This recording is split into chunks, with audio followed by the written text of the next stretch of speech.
Hello everyone, I'm Hillary with Dominion Tea, and today we're going to talk about the difference between drying and roasting. So I get asked a couple of times, oh, do you roast the tea to dry it? And the answer is not really.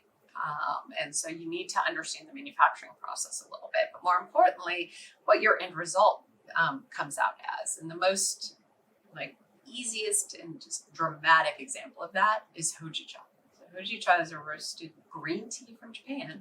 In this case, originally Bancha. It can also be made by sencha. And the idea is understanding that roasting usually occurs post-processing of tea. Drying refers to the step in making the tea where we remove the moisture from the tea leaf so that you get long-term storage and a better flavor because it will concentrate the polyphenols in the tea leaf, making it easier for us humans to taste the end result, which is what we love. So when you are thinking about tea and wondering what to do with it, and should you try a roasted tea, the answer is absolutely always, at least once, because you're going to get a different result. So in this case, we start with Bancha, right? So in Japan, as a quick refresher, they're actually going to steam it first to stop oxidation, but they still have to dry it because if they left it steamed, you've got too much moisture in the tea leaf, it will actually start to grow mold and you're not going to be able to actually brew it. So they take it through dryers in industrial ovens. And these industrial ovens oftentimes look like washing machines, like the old side load washing machines, only they're much higher. And then what they will do if they're going to take the Bancha and turn it into Hojicha is it's going to go in current day into a commercial roaster.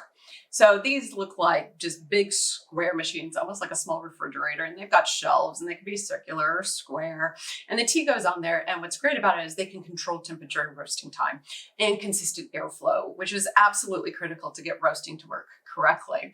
In the past, it used to be done in an open frying pan over a flame to do some of the original roasting. But as you can imagine, it's not going to be a consistent roasting process. You run the risk of burning it because you may have hot spots on the pan.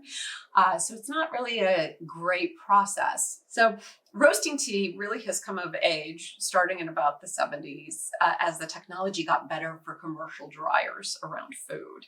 And it's really kind of been honed in. So while you're out around and looking, take a look for roasted teas. You won't just see them out of Japan. You're going to see them out of Taiwan. There are a lot of roasted oolongs. Like a good example is our Alishan. We carry both the Alishan High Mountain and a dark roasted Alishan. It's actually the Alishan High Mountain being roasted post-processing. Why roast an oolong? It gives it a longer shelf life in some regards. In another regard, it's going to change the flavor. So you get a little bit of nuttiness with it.